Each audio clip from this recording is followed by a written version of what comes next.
Chapter 3. And he said to me, Son of man, eat what is before you.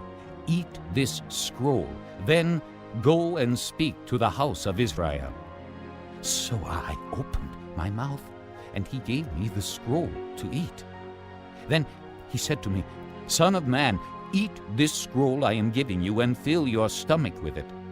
So I ate it, and it tasted as sweet as honey in my mouth.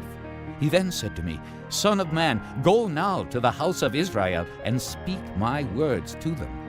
You are not being sent to a people of obscure speech and difficult language, but to the house of Israel. Not to many peoples of obscure speech and difficult language whose words you cannot understand. Surely, if I had sent you to them, they would have listened to you.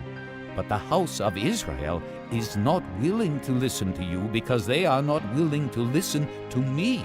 For the whole house of Israel is hardened and obstinate. But I will make you as unyielding and hardened as they are. I will make your forehead like the hardest stone, harder than flint. Do not be afraid of them or terrified by them, though they are a rebellious house. And he said to me, Son of man, listen carefully, and take to heart all the words I speak to you. Go now to your countrymen in exile, and speak to them. Say to them, This is what the sovereign Lord says, whether they listen or fail to listen. Then the Spirit lifted me up, and I heard behind me a loud, rumbling sound. May the glory of the Lord be praised in his dwelling place. The sound of the wings of the living creatures brushing against each other, and the sound of the wheels beside them, a loud, rumbling sound. The Spirit then lifted me up and took me away, and I went in bitterness and in the anger of my spirit with the strong hand of the Lord upon me. I came to the exiles who lived at Tel Aviv near the Kibar River, and there, where they were living, I sat among them for 7 days, overwhelmed. At the end of 7 days, the word of the Lord came to me. Son of man, I have made you a watchman for the house of Israel. So hear the word I speak, and give them warning from me. When I say to a wicked man, You will surely die, and you do not warn him or speak out to dissuade him from his evil ways in order to save his life, that wicked man will die for his sin, and I will hold you accountable for his blood. But if you do warn the wicked man, and he does not turn from his wickedness or from his evil ways, he will die for his sin, but you will have saved yourself. Again, when a righteous man turns from his righteousness and does evil, and I put a stumbling block before him, he will die. Since you did not warn him, he will die for his sin. The righteous things he did will not be remembered, and I will hold you accountable for his blood. But if you do warn the righteous man not to sin, and he does not sin, he will surely live because he took warning, and you will have saved yourself. The hand of the Lord was upon me there, and he said to me, Get up and go out to the plain, and there I will speak to you. So I got up and went out to the plain, and the glory of the Lord was standing there, like the glory I had seen by the Kibar River, and I fell face down. Then the Spirit came into me and raised me to my feet. He spoke to me and said, Go, shut yourself inside your house, and you, Son of man, they will tie with ropes. You will be bound so that you cannot go out among the people. I will make your tongue stick to the roof of your mouth so that you will be silent and unable to rebuke them, though they are a rebellious house. But when I speak to you, I will open your mouth, and you shall say to them, This is what the sovereign Lord says. Whoever will listen, let him listen. And whoever will refuse, let him refuse, for they are a rebellious house. Chapter 4. Now, Son of man, take a clay tablet, put it in front of you, and draw the city of Jerusalem on it. Then lay siege to it. Erect siege works against it. Build a ramp up to it. Set up camps against it, and put battering rams around it. Then take an iron pan.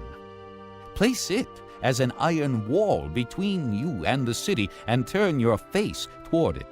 It will be under siege, and you shall besiege it. This will be a sign to the house of Israel. Then lie on your left side, and put the sin of the house of Israel upon yourself. You are to bear their sin for the number of days you lie on your side. I have assigned you the same number of days as the years of their sin. So, for 390 days you will bear the sin of the house of Israel. After you have finished this, lie down again, this time on your right side, and bear the sin of the house of Judah. I have assigned you 40 days, a day for each year. Turn your face toward the siege of Jerusalem, and with bared arm prophesy against her. I will tie you up with ropes, so that you cannot turn from one side to the other until you have finished the days of your siege. Take wheat and barley, beans and lentils, millet and spelt. Put them in a storage jar and use them to make bread for yourself. You are to eat it during the 390 days you lie on your side. Weigh out 20 shekels of food to eat each day, and eat it at set times. Also measure out 1/6 of a hin of water, and drink it at set times. Eat the food as you would a barley cake. Bake it in the sight of the people, using human excrement for fuel. The Lord said, In this way the people of Israel will eat defiled food among the nations where I will drive them. Then I said, Not so, sovereign Lord. I have never defiled myself. From my youth until now, I have never eaten anything found dead or torn by wild animals. No unclean meat has ever entered my mouth. Very well, he said. I will let you bake your bread over cow manure instead of human excrement. He then said to me, Son of man, I will cut off the supply of food in Jerusalem. The people will eat rationed food in anxiety and drink rationed water in despair, for food and water will be scarce. They will be appalled at the sight of each other and will waste away because of their sin.